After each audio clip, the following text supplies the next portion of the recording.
Okay, we're live. Hi, this is William Ramsey. Welcome to William Ramsey Investigates. On today's show, I have a very special guest, a returning guest. I talked to him 5 years ago. We were talking the pre-show. A lot has happened in that. It was during COVID, and I reached out to him because of a podcast I saw. And I believe, if my memory serves me correct, it was called American Trickster, and it was about Carlos Castaneda.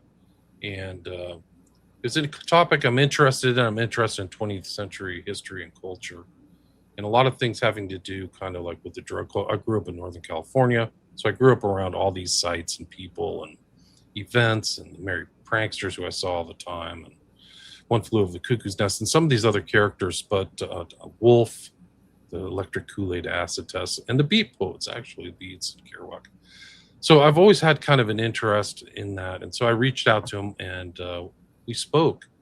And 5 years have passed. It came to my attention he's just published a book literally this week. Today is June 25th, 2026. You're watching this on one of the visual channels, YouTube, X, Rumble, Substack, where I haven't been censored. You'll see the new book and the full title. And that full title is American Trickster, The Hidden Lives of Carlos Castaneda. And the author is Rue Marshall. And it's really a great book. It's very well researched. It functions as a history book and a biography and a cultural history. There's a lot of names you'll recognize in this if you're interested in Huxley, Leary, Wasson, Gordon Wasson, and some of these other characters, especially as drug culture's influence is a major component of like post-World War II America. But his first novel, Marshall's first novel, was A Separate Reality. It was released in 2006. It was nominated for a Lambda Award for debut fiction. The writing has appeared in Salon, N+1 Online, the Evergreen Review, Kenyon Review, the Michigan Quarterly Review, Waxwing, the Barcelona Review, Your Impossible Voice, another Chicago magazine, and many other publications. They have twice been nominated for a Pushcart Prize and received the 2016 Hazel Rowley Prize from Bio, the Biographers International Organization. He's also a visual artist. They are a visual artist exhibited at Participant, Jennifer Ballin Gallery, Studio 10, Art in General, White Columns, Baxter Street, Cat House proper, and numerous other venues. They have received grants and fellowships from MacDowell Yaddo, the Virginia Center for the Creative Arts, and the New York Foundation for the Arts. And it's a really comprehensive book. It's really impressive. It has great reviews. A lot of people have looked through the book. And it tells a different story and kind of demystifies somebody who's pretty mysterious. But Rue Marshall can talk more about that. So welcome back to the show. Thank you, William. It's really good to be back with you. Excellent. So for people who may not have heard the earlier discussion we had, you've done a lot of work in the arts and literature, writing, and visual arts. How did you get interested in this particular story, and how you have kind of an interesting saga in getting this book published as well? Maybe you could talk about that as well. Yeah, thanks for asking that. It's a circuitous path for sure. To start with, I read the Casteneda books a very long time ago in the 70s. I started in middle school, and I was quite taken with them. They blew my mind.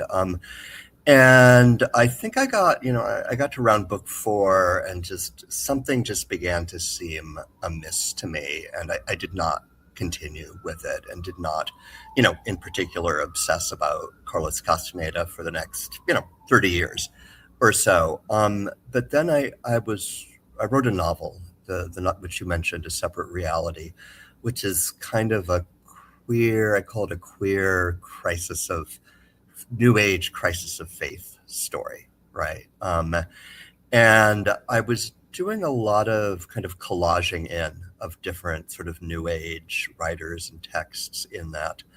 And it's basically about this desire to escape the reality, that you're in, or that I was in, as a very, very non-conforming kid. And I kept finding that the stuff from Castaneda was just the best. It was the best stuff to quote from. And I did not, now I think I have a pretty good idea why, but I didn't then. When that book came out, because basically it's literary fiction, which is really, really hard to sell these days. My agent suggested that I write some kind of nonfiction, a short accompaniment piece. And the first thing that came to my mind was whatever happened to Carlos Castaneda? And so, I started to look around on the internet, and that was February 2006. And this is where things start to get kind of interesting. The same month that I was doing that, there was a little article in the Pahrump Valley Times about the discovery of the skeleton of Castaneda's adopted daughter and lover, Nuri Alexander, in Death Valley. And I read this little article and I was like, what? This is crazy. So I kept, looking around online, and I found a memoir that had been written by a woman named Amy Wallace, who's the daughter of the very well-known 70s novelist Irving Wallace. And she had been one of Carlos's many, many, many, many, many lovers, girlfriends. And I called her up and I talked to her for 3 hours. And I was like, this is the strangest, wildest, most bizarre story I have ever heard in my life. And Amy had written this memoir, but no one had really written something really about this whole this cult that she was, telling me about, and this crazy, crazy story. So I started on that. That ended up becoming a piece that was in Salon in 2007. And by the time I'd finished that, I was like, I've barely, it was already a substantial article. I have barely scratched the surface. And people will talk sometimes about, a topic chooses the author. And, do I believe that? I don't know. But it really did in a way feel that it had chosen me, because it was a story that was so compelling and so strange that to not write it, to just go on about my business, felt kind of that would have been crazy. I mean, I was also, naive and thought this would be like a 3 to 5 year project. But the thing about Castaneda is that each, rabbit hole has a whole bunch of rabbit holes in it. And the further I got in, the more I knew that I did not know and did not understand. And once you're like deeply into something, you think, well, I've put all this time into it. I got to finish it. But it went on and on and on and on. And, 20 years later, here we are. It's really kind of an incredible tale, not just of writing the book, but him as well. He's such a curious figure and had different phases to his life. He seemed to be very secretive and mysterious too, like his provenance and stuff like that. Enormously so. You had to kind of figure out who he really was. You said there weren't even many pictures of him too, right? There are very few, and that's Castaneda made a career out of being mysterious. None of this was accidental. And he understood something that is maybe a little bit hard to grasp nowadays, when everybody, is all over social media, and every human being on the planet seems to be massively overexposed. He understood the power of mystery, and how that could be used to create, I don't think celebrity, but to create a kind of social power. And whether or not that would even be possible to do today, I think it would be extremely, extremely hard. But just for example, as far as the photographs go, he basically forbade photography, and he gave that a whole kind of spiritual gloss. What I conclude, I mean, there are multiple reasons. One is that he did understand that when you make yourself mysterious and people don't know what you look like, or have no idea what Don Juan looks like, that they can project onto that. And he understood the power of projection. He also, just to bring it down to earth, did not like the way he looked.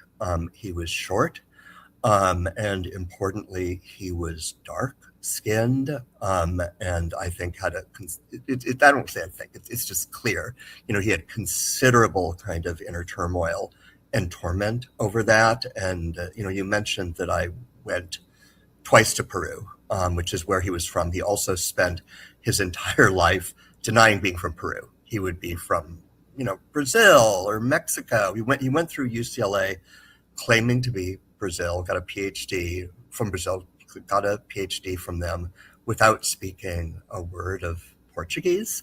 So you got to hand it to him on a number of fronts. But I asked a series of questions, and I may be kind of running on here, but it's like why was that important to him to not be known? And just to go back to his appearance, growing up, he's the only child of a family where his father is considerably lighter skinned than he is. He's definitely the darkest skinned person in the family.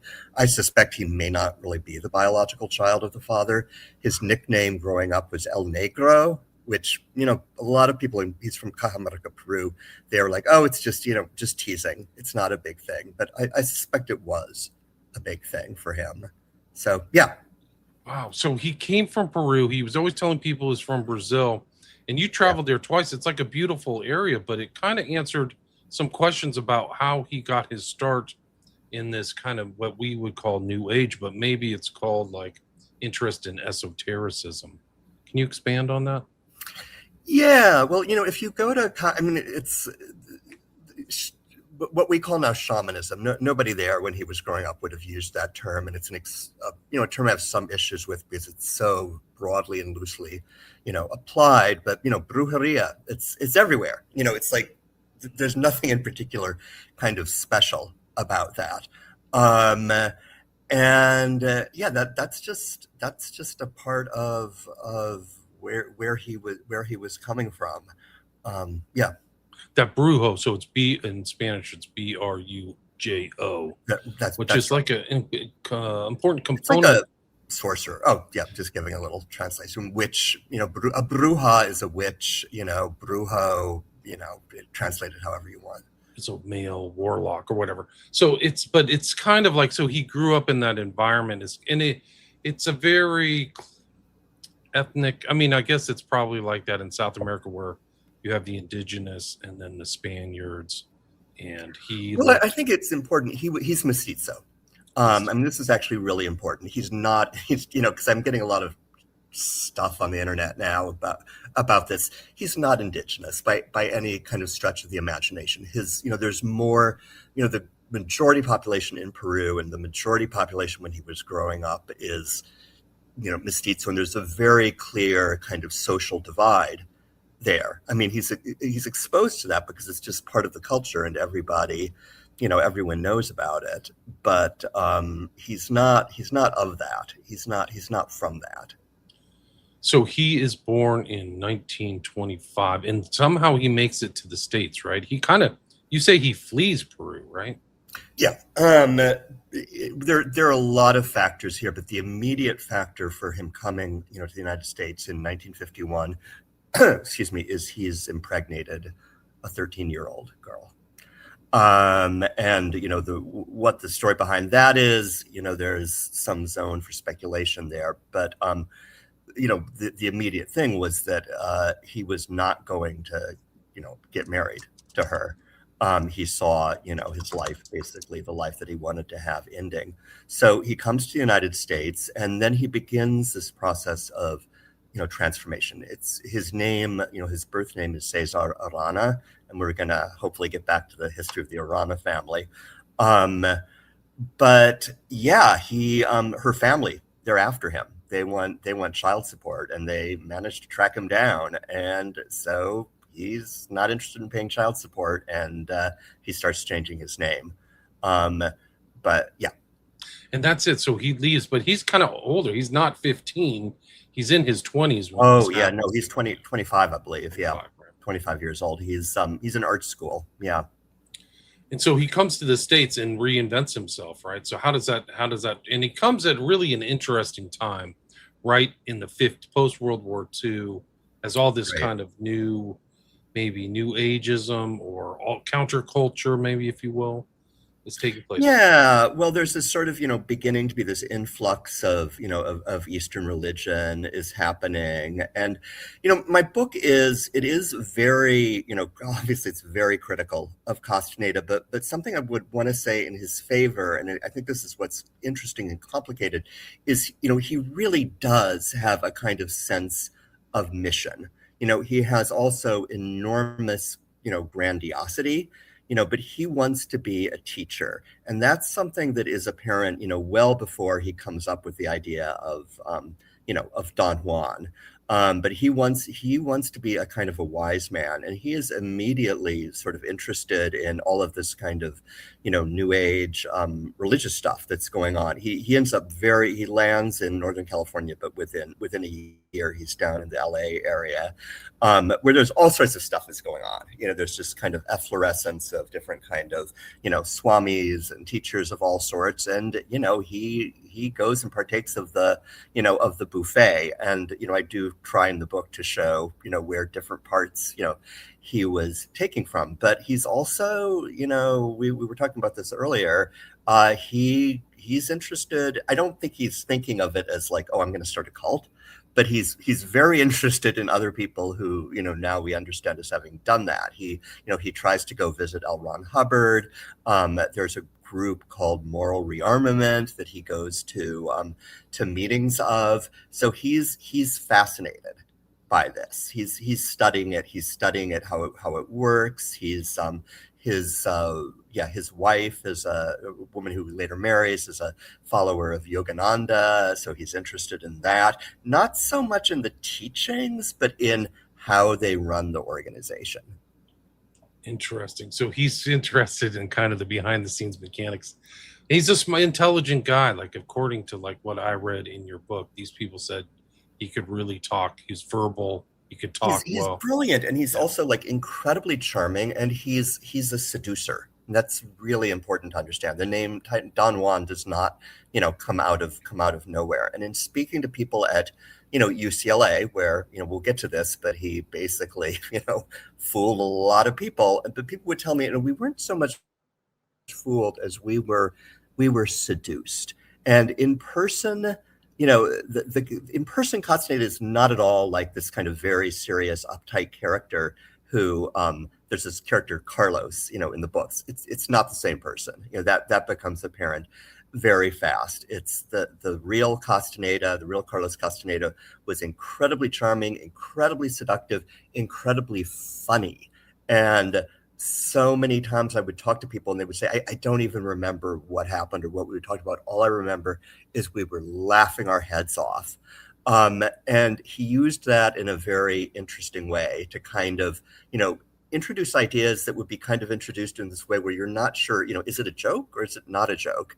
And it kind of can sort of seeming a joke, but then becomes something, very, very serious. Yeah. So he had considerable charm with women too. So he was kind of like Absolutely. Absolutely. And he was a compulsive seducer. I don't think, and well, yeah, let's just skip ahead, because by the end he has, basically women stashed in apartments all over over the Los Angeles area. He has, apparently, more women than, Wilt Chamberlain, if that means anything to anybody anymore. But there's a feeling, that comes across of what's important to him is the seducing.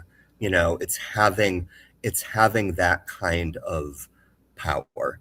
And so it's like he's into the chase, almost not the catch, so to speak. Maybe that's it. Yeah, you think that's fair? Yeah. He's into power, and power is a word that appears all throughout the books, and it's an interesting thing that in the context of the late 60s and 70s, the way that this gets read is as, it's spiritual power, it's his inner power. But when you know about his life, basically, no, it's power. It's power over. And he did not also pick, he was not interested in just having power over, any woman or, or over other, anybody in academia. He targeted the very intelligent. this is, because he does develop a cult. Let's just get that, solidly out there, and a real cult. But it was a really highbrow cult. It was, he had these women who were called the witches. Two of them had been, anthropology PhD students. One of them did get her PhD, another, for reasons I explained in the book, doesn't get it. But yeah, he wasn't interested in just having, silly, weak people. It didn't mean anything to him. Interesting. So but that's interesting. You mentioned academia. He was able to kind of ingratiate himself into circles for a guy without, I don't think he ever had a degree or anything. So for somebody without that degree, he was able to impress Well, some of these other people. This is really important. One of the main points that I'm making in my book, and I try to. It's a book that I stick with where the story goes. I don't try to have an agenda, but a little bit I do. And one part of that agenda is just to show, and I hope I do show, the techniques that he is using at UCLA, where he does get a PhD. He gets a PhD. It's actually for his third book, Journey to Ixtlan, which is, he gets a PhD. It has a different title. It's called The Phenomenology of Sorcery or something like that. He uses the same techniques that he would use and was already using, with this very secretive cult. And that has to do with knowing, and it's something that I think all cult leaders know, and many charismatic politicians who behave in ways very similar to cult leaders know, which is emotions are always going to, as it were, trump rationality, and that's going to be true with the smartest academics in the United States, as well as with just the politicians, maybe, or women, or or anyone that people do. And it's a very, I think it's an important thing to think about, because we all like to think, oh, I came up with my ideas and beliefs all on my own through thinking it through. Sorry, no, you didn't. People want to belong. They want to, belong to a social group. And what Castaneda knew how to do and did with everyone was to mirror them. And he would have this ability within minutes of meeting you to kind of know what was, whether this was psychic or just being incredibly perceptive, I don't know. But just know what was important to you, be able to then take it and, reflect it back to you. And his primary mentor, and you just cut me off because I can just no, blab please do on all here, the talking. was a fellow named Harold Garfinkel, who was by some accounts, he wasn't an anthropologist. He was a sociologist, and by some accounts, one of the 10 most important 20th century sociologists. And he was known for this thing called ethnomethodology, which is basically, it's on one level, it's an intense kind of microscopic critique of the way that the social sciences are practiced, and all of these kind of hidden ways in which people are not being objective, but they're actually being subjective, and that they are, coming at things with all sorts of assumptions and, very personal points of view. It also becomes a way of analyzing everything. It's a way of, and it was called a sociology of the boring, because he would do these analyses of everyday situations, just things that we just take for granted and don't think about, and show all of the kind of hidden mechanisms that are going on within them, and all these taken for granted rationales. And the one key slogan is, reality is an agreed upon description, which is like, okay, the nation state. Yes, the United States exists because, billions of people agree that it exists. Money exists and is real because people agree that it exists, right? And then he has this student, Carlos Castaneda, who is telling this brilliant sociologist that he is going down to Mexico, where he is working with a shaman who's telling him exactly the same thing. And his very words are coming out of Don Juan's mouth. And what Castaneda knew is that it didn't matter that Garfinkel was a genius. He wanted that emotional thing of being mirrored, and being confirmed. And there are interesting issues about the way that indigenous peoples are used to grant, authenticity to stuff. And then he just really understood the power dynamics at UCLA, that once he had Garfinkel on his side, other people wanted to be in Garfinkel's good graces. There's a guy named Walter Goldschmidt, who was the head of the anthro department, who really wanted that, academic alliance. And he gets him to write the foreword for his first book, The Teachings. And then, Garfinkel goes on to become the president of the American Anthropological Association. So nobody's gonna go, no, and that's something, I think if we're honest, we'll see all around us. People really do not like to veer away from the group. Right. But he also was able to get that academic stamp, that authenticity stamp from these guys. And he mirrored that stuff back. One of the interesting concepts that I found with these sociologists is, like you talk about agreed upon reality, was the concept of a breaching experiment. I found that really fascinating. It's kind of a corollary to some of the other social experiments, but can you talk about that a little bit? Absolutely. The breaching experiments were these things that were conducted at UCLA in the 60s and into the 70s by Garfinkel. And they belong to, in a way, to this larger program of sociological research and social science that came out of a concern about totalitarianism. Like how the famous Stanford prison experiment. How do you get people to do these? Ash experiment. Yeah.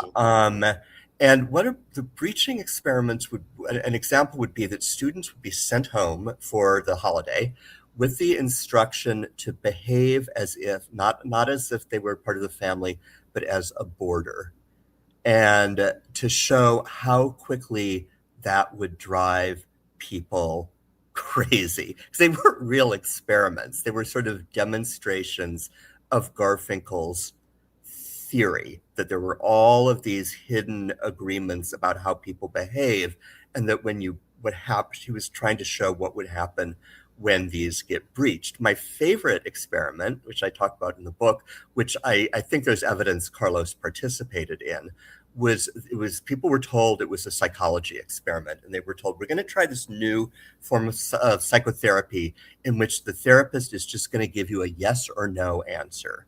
Right. So there would be a curtain between the so-called, the psychology student who's conducting the experiment and the subject. And Garfinkel called them victims, which is worth noting, of these experiments. And there would be a curtain between them, and they would not see that the experimenter had a predetermined list of yes, no, no, no, yes, yes, yes, right? That they would be the answer to whatever you asked. And what the experiment showed would be that people would find a way of making that make sense. And you later look at what Casteneda does when he's in his, full-on guru period, and what other cult leaders do is that they will say anything, or a certain political leader will say anything. And once people have bought into it, they are going to come up with a way of explaining it. Right. No, it's so important. These are really important. They also just show how we operate in groups. There's group thought and group commonality. Like one of the things you mentioned in the book is just go into an elevator and stare at everybody looking forward. Why does everybody look forward? They're just used to it. It's just the way that, these are simple and you things. Try to break the rules. People just, what happens is also people's sense of reality starts to fall apart. And that's what Casteneda, I go into that in depth of these experiments. There's one, book about it which says, the experiments were, very successful, but they had one side effect, which is that it made people psychotic, and I think Casteneda, well, I know he was obviously very well aware of that. So do you think through his books and his teachings, he promoted that state of mind of subverting the predominant paradigm, so to speak? I think that's part of it. I mean, part of what's going on, and it's also his timing, to use a word that he liked a lot, was impeccable. his first book, The Teachings of Don Juan, which was written actually when he was a dropout from the UCLA grad program, but he manages to get it published, comes out in 1968 at the height of, the Vietnam War and civil unrest, and this interesting parallels to right now, just exhaustion or disgust or disdain among, millions and millions of young people, and not just young people, with authority, with what they have been told by, these people who have been in power and have sent, so many to die in this completely senseless war. And what Don Juan, and I feel like we may have skipped this over in our race to get to the meaty stuff. Don Juan is this supposedly this shaman. He doesn't use the word shaman, but he's this teacher who the character Carlos has supposedly met, in the Sonoran Desert, who using peyote mushrooms and datura is instructing him into this whole kind of way, alternate way of reality and so forth. And what happens in the books, and especially in the first book, which is very well, and it's a very well written novel that he passes off as anthropology, is that the supposed objective Western observer, the Carlos character, is shown by the Brujo that he knows nothing. The way of knowledge of this, wise old Indian in the language of the books, is vastly superior to this supposed, rational person. But the tricky thing is here that the old forms of authority get torn apart, but a new form of authority is snuck in, right? And that's going on in a society-wide, basis. I think, there are other, whatever. I hope it's not extreme to say, Manson. It's like, No, yeah, your parents don't know what they're doing. They're oppressive. You need to free yourself from all of that. But the then hippie watch out. movement, the Hare Krishna, could be anyone. He all was there all also. over, and it's so widespread. And then it's very interesting, to see the kind of connection between that, I think, and what is going on now. In that, we live in a moment in which the old media and so forth has been people don't believe quote unquote mainstream media and so forth, but who then comes in and is believed, and it's kind of like, oh well, anybody can sneak in. And in the books, it's very subtly done. He's a master at what he's doing, because he's always like presenting, the Carlos character as like, oh, he's foolish and he doesn't know anything, and there's all of this self-abnegation. But by the time you get to, book 5, book 6, we're, at which point in the narrative, Don Juan has, vanished. Although there's a lot of flashbacks. Who are they going to follow? Oh, it happens to be Carlos, you know. And meanwhile, just so we make sure we touch on this because it's important, the cult starts in 1960. It starts very small, just very few women. By the 1990s, when basically book sales have declined, and more importantly, his reputation has declined, he's no longer, the doors of academia are no longer wide open to him, and he's not getting the attention he once was. They go public. He and these women who are called the witches, and they're the chakmuls, and this whole entourage, and they are teaching something that they call tensegrity, which they claim, either amusingly or absurdly or horrifically, is a movement practice passed down by 25 generations of Toltec shamans. Never mind that the Toltecs disappeared quite a long time ago, and it's like a exercise technique that if you do it and you do it perfectly, if you do it impeccably, maybe, and if you follow the Nawal, Carlos Castaneda, you'll get to live forever. And Immortality. Wow. yeah, he actually talks about he's not going to die from early on. There's something he tells people in the early 70s that he's not going to die.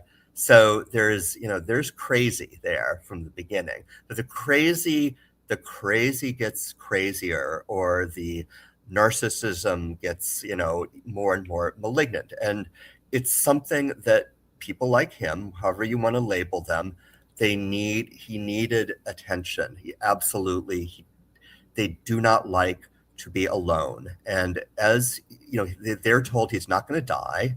He's like Don Juan in the books. He's going to turn into a ball of light and ascend into the heavens. But very importantly, he's going to be accompanied. He's going to be accompanied by this, party of warriors, and he needs their, the energy of their mass. But it's all put in very kind of metaphorical terms. Usually, sometimes it specifically becomes talk about suicide. When he dies, 5 of these women disappear, and yes, and the remains of Nuri Alexander, who was originally Patricia Parton, are later found. And just to cut to the chase, all of the evidence points to the others having killed themselves to follow him. To follow him into the afterworld where he wasn't going to die. He died of liver cancer.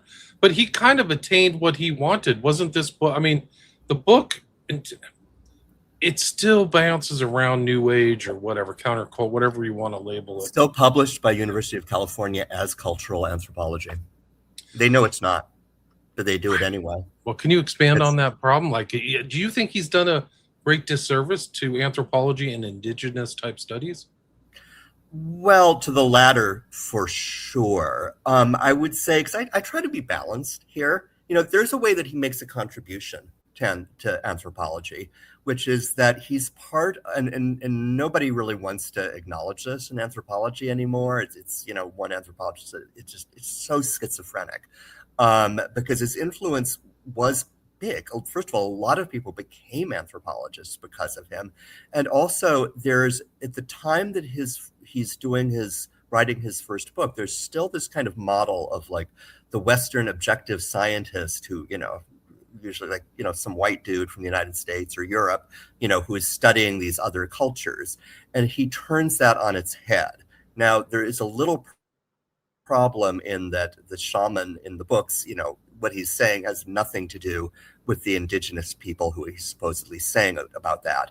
And I think that's massively problematic. And I think that's something, that he got away with and that University of California continues to get away with. Because these are people who are really very, very, disempowered, and it's not my place, to speak, for that. But on the other hand, that's been made very clear to them. And they, people may talk all they want about, political correctness and, representation and so forth. But when it comes down to, those who do not actually have power, it doesn't seem to matter. Right. But I mean, he's had millions of, I know people who've read his books like they were legit. Like, whoa, this guy's a shape-shifting guy from, northern Mexico. They're really well done books, especially the early ones. But what's coming out of, the mouth, and he uses the word Indian, so I will for the moment, too. The wise old Indian is quoting Nietzsche. He's quoting, it's a lot of stuff, because Casteneda is great at taking lots of sources and, kind of collaging them together. He had studied art, and I think that was definitely a part of what he was doing. He's making this kind of synthetic, buffet of everything, and he does it really well. And that's why I ended up quoting him in my first book, because his quotes were so great. He makes them, very pithy, but it's largely German. Wow, it's Husserl and Nietzsche. There's some Buddhist stuff woven in there. He's borrowing from, other anthropologists as well. So, you use the word plagiarism. Do you think he was a plagiarist? Of course. I don't think there's any doubt about that.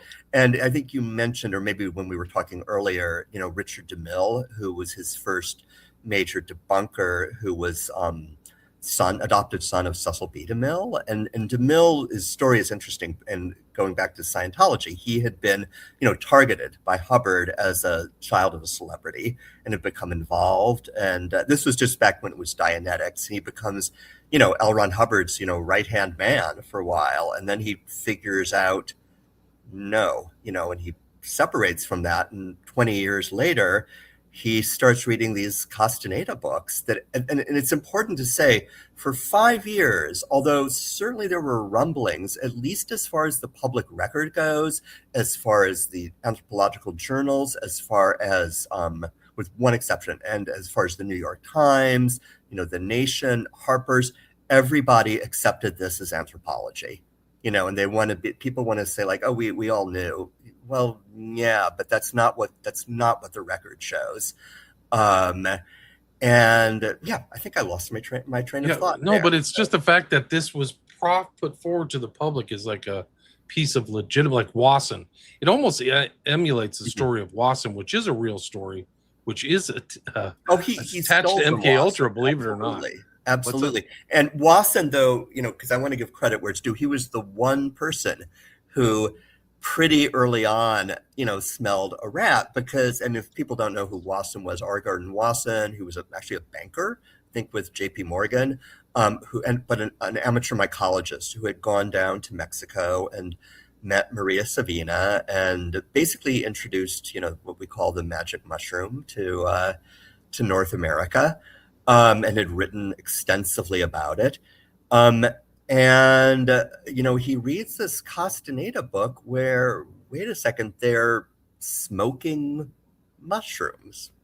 Now, all you druggies out there, that this is just, there is no evidence of anybody, ever getting high from this, much less, turning into a crow and flying.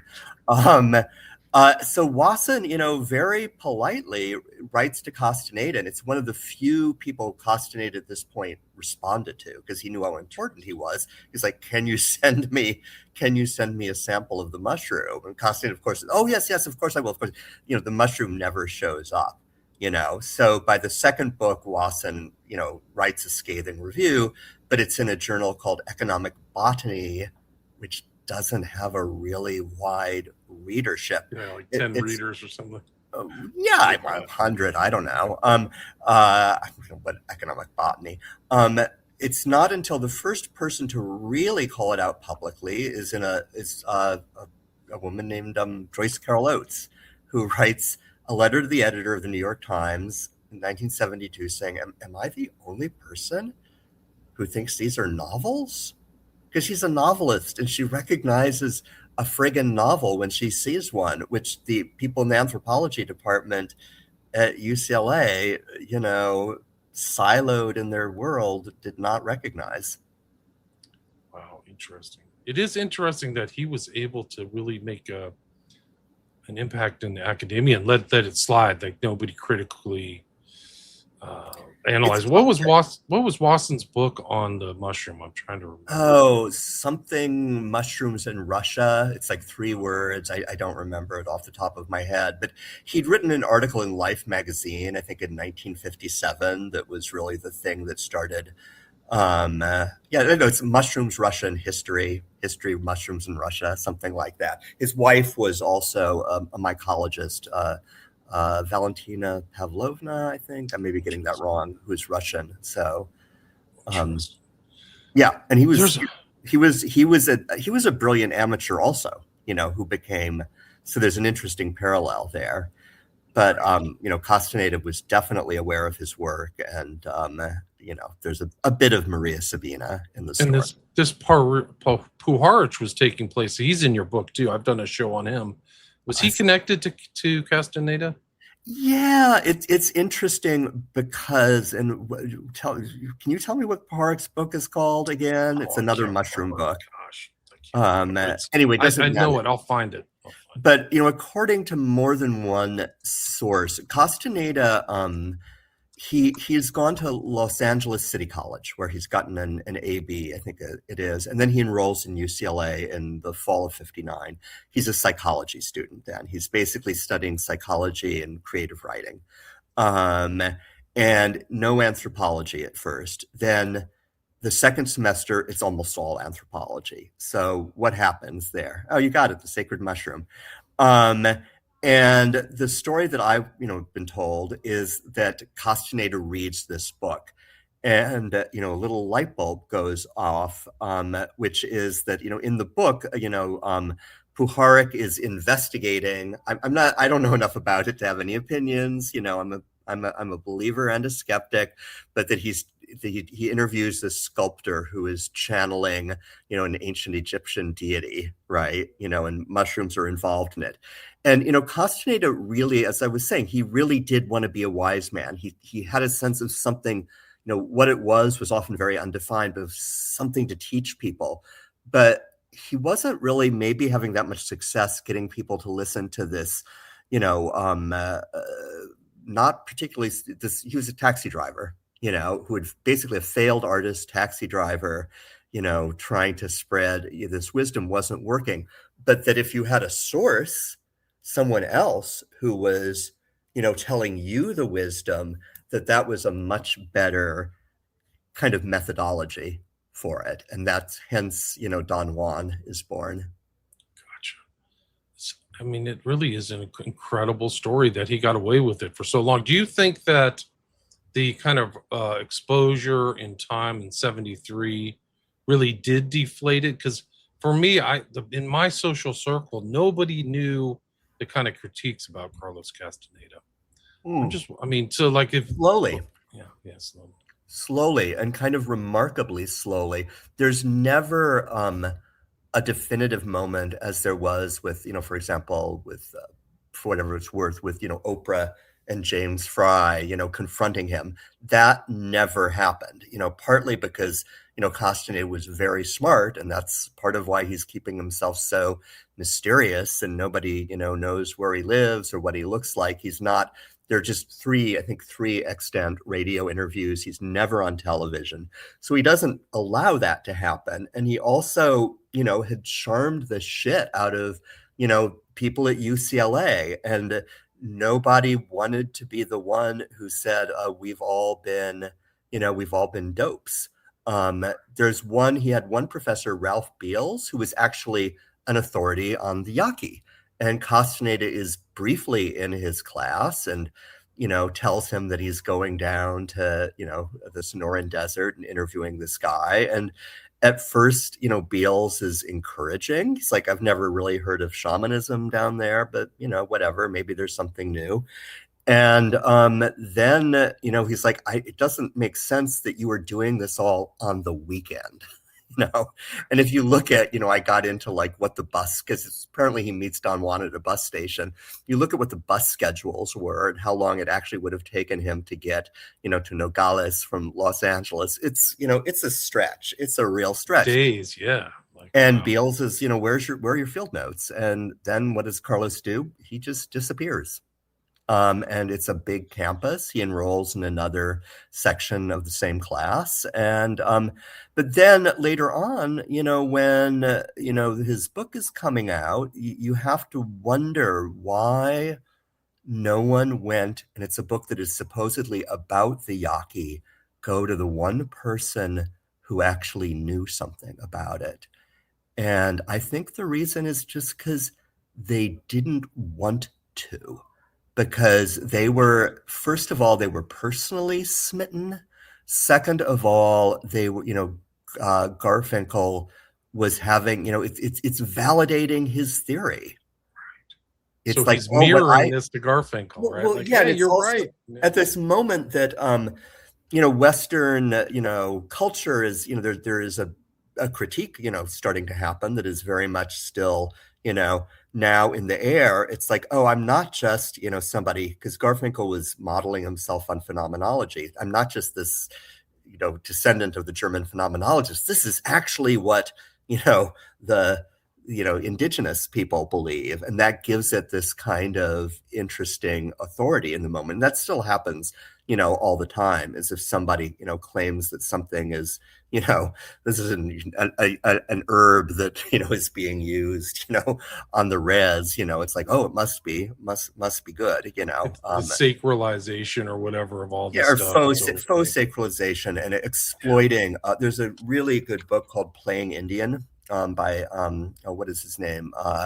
Philip Deloria, which it just traces the whole history of basically how white people have used the fantasy of the Indian, throughout American history, going back to the, Boston Tea Party, or before the Boston Tea Party, where it represents two things: freedom, which is totally true in Castaneda too, and authenticity. And oh God, that was quick. You're quick. Um, and the freedom thing, I don't know if that's so damaging, but the authenticity thing really is, because when you're claiming that your, fake Indian stuff is the authentic thing, what happens? Nobody really wants to, deal with the actual reality and the, kind of material dispossession that has happened, right? And all of these, hippies started going down, to Yaqui Land, and basically, I mean, it was basically, from what I gather, treated as a joke. People would be like, oh, yeah, Don Juan, he was just at the gas station. Go over there. It's like, oh, no, he's at my uncle's house. Go over there. But he enters the mythos. That's the whole thing. This Don Juan guy really is some kind of like mythic figure now. And fiction becomes a part of reality. Yeah, no, it's really an interesting phenomenon. Rue, we are at the 50-minute mark. Oh, do you have time for a few questions? Of course. I thought it was like 5 minutes, but Yeah, yeah. that's great talk. Roberta Glass, hi Roberta. She asks, if Richard DeMille exposed Castaneda in the 70s, why didn't that affect his enormous popularity? That's a great question, Roberta. I would say one reason was that it hardly got reviewed. The New York Times, which had run, rave reviews of all of the Castaneda books and would continue to even after DeMille, never review DeMille. So you have, and there's something DeMille himself talks about, which is called the invisibility of scientific scorn. Or maybe he's quoting somebody else with that term. But, people, when there's a new discovery or supposed discovery, there's all of this excitement that comes out. But when it starts to get people chip away at it, and it's like, oh no, actually there is no, gene for this, or there is no thing that, because people really love that stuff, but then the debunking never gets the same amount of attention. And people emotionally want to believe this stuff because it's that's a really good question, why they really want to believe it. But the promise is enormous. That's one thing. You'll never die. What a great thing. Like your immortality. Yeah. That's the biggest fear of human beings. I might go for it. So you can understand like these things, and also knowledge and like secret knowledge, or they can find something else. Exactly. Everyone wants to be in on this, and it's so connected to the conspiracy thinking. It's connected to this sociology too. Like we're in our own group. We know more than these other guys.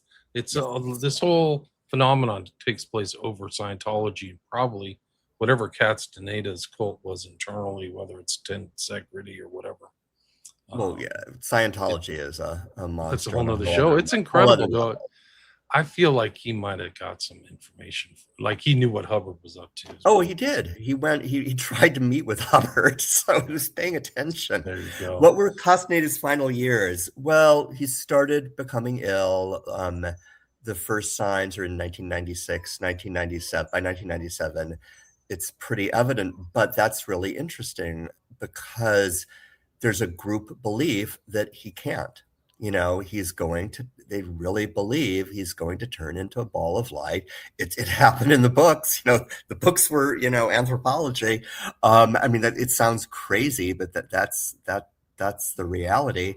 So they could not accept it. And it's the same thing that when, there was an expose by Time magazine of Castaneda in 1973, and the PhD committee just, once something is set in motion, it's very hard to stop it, and they go right ahead and give him his PhD because nobody wants to be the one to say, no, the emperor has no clothes.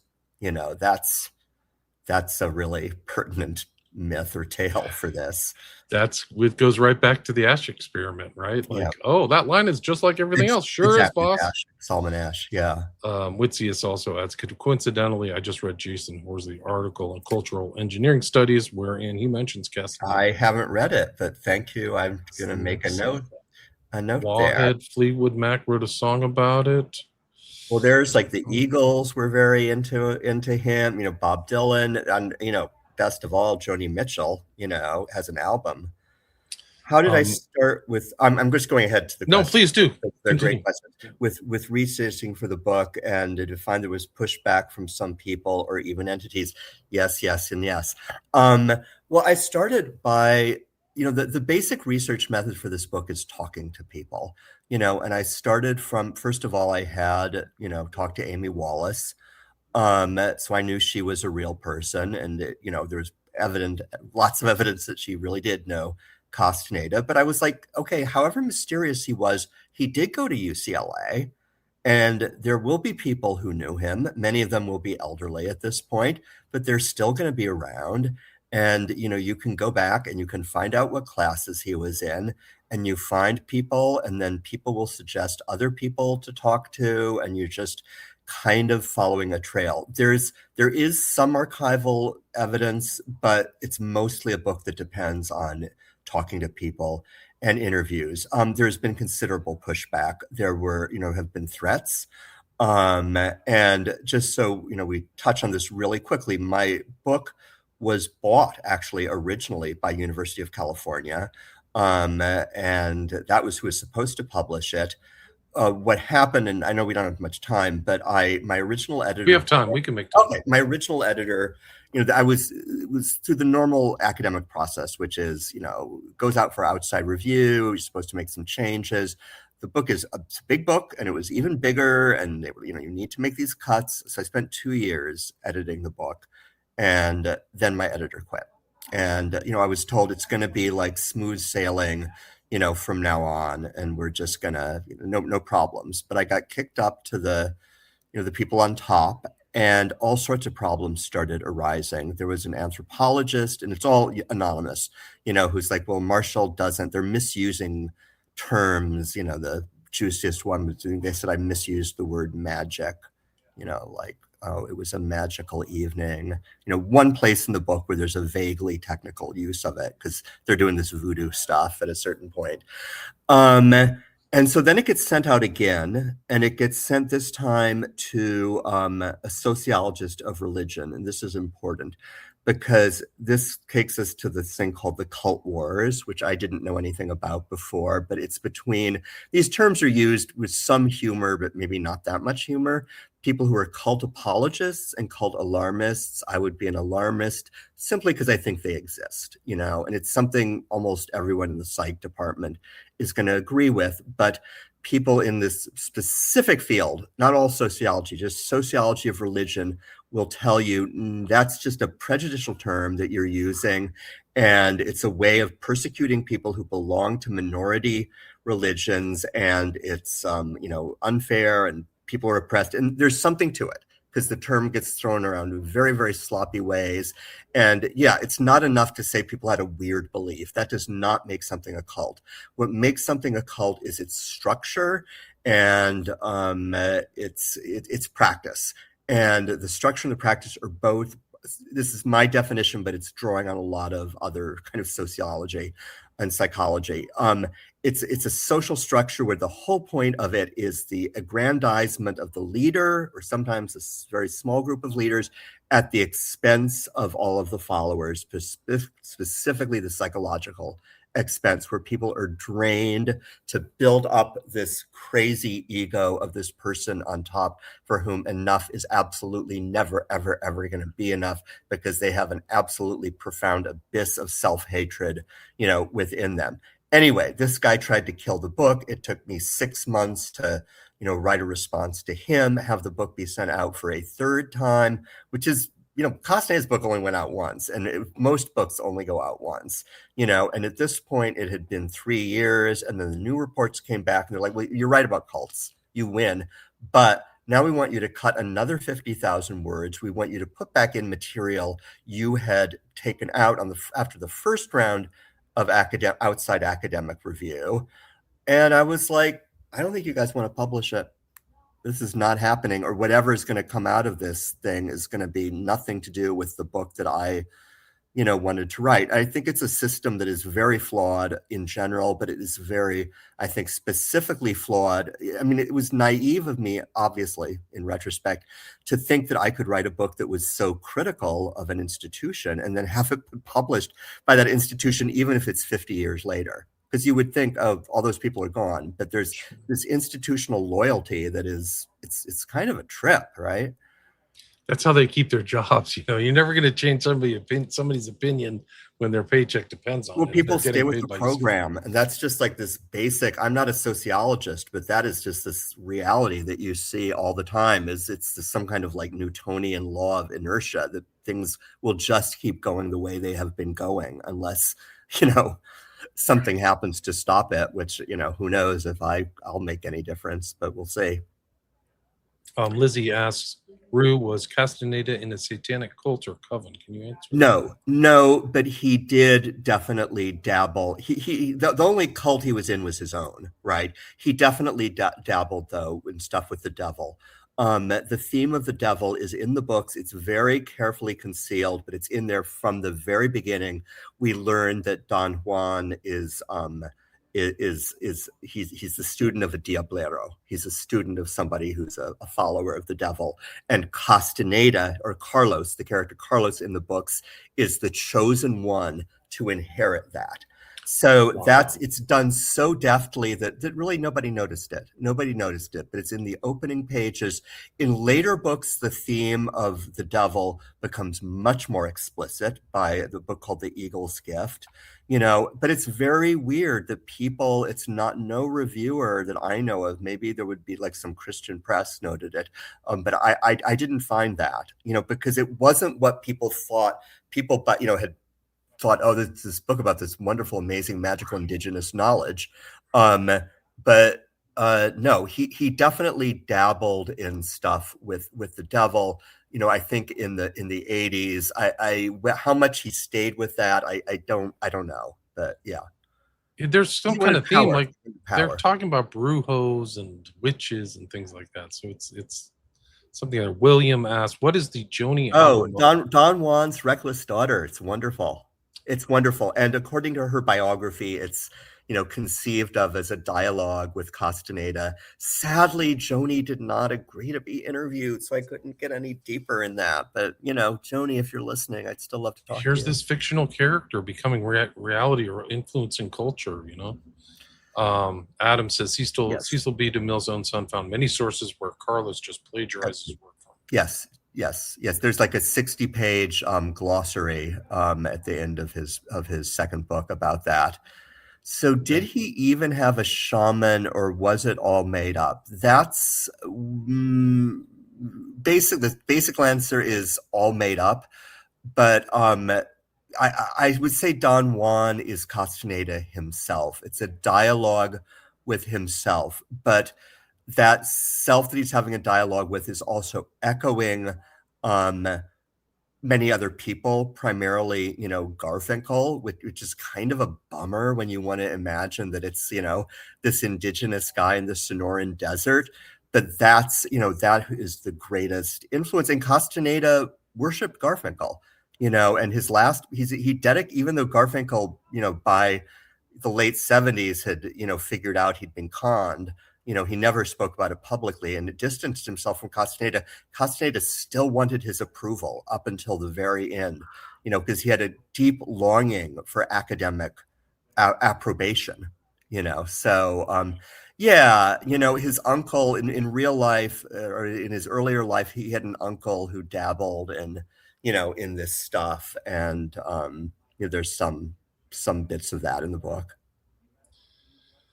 Brilliant talk. I mean, this is really important stuff, important information, Thank and you, also William. just how the culture can be changed or gamed, or how people can play through this. And these books sold millions of copies, right? Like, it's an industry.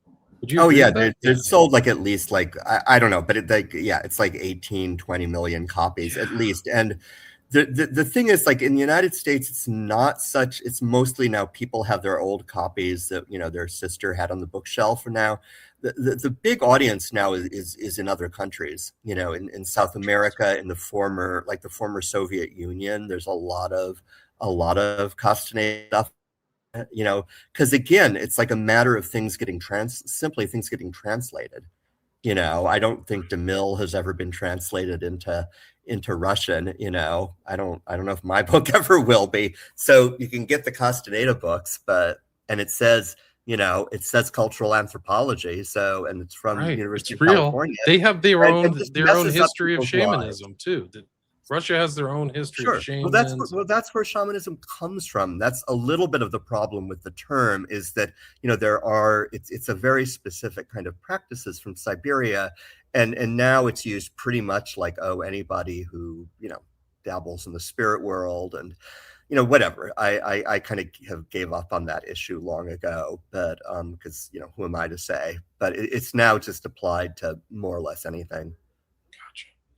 Gotcha. Is there anything you'd like to add, or anything I missed before we wrap it up? And can people? I think we've covered a lot. I think just oh, thank you. I missed a lot, but we'll rewatch. Just saw well, yeah, I saw his books in the thrift store, but my book, you can maybe get your bookstore to cover it, or order it from orbooks.com and support independent publishing, which is all a very endangered beast. Sure is. Or wherever you want to get it. What'd you say? Orbooks.com? OR books? Yeah, or. Oh, there it is. Oh, that's who published it. There you go. Yeah, that's the publisher. Gotcha. It's the publisher. It's Or Books, and you get the it's real available story there. Yeah, 1,000 footnotes. Long time, a lot of research involved in this. Over like 200 interviews, I think you said, or something like that. Like a lot of something interviews up there. Yeah, a lot. And it's like this is like cultural anthropology, actually, but it contradicts. Well, it's the anthropology of the anthropologists. There you go. They don't all like that. Some of them are fine, but they get touchy. The fit and finish is great, like I talked in the pre-interview, and also it's very readable and accessible, and very well read. I mean, very well written. Like, it's a really great book. I highly recommend it. Again, the full title of the book is American Trickster: The Hidden Lives of Carlos Castaneda, and the author today is Rue Marshall. Thanks so much for your time. Thank you so much, William.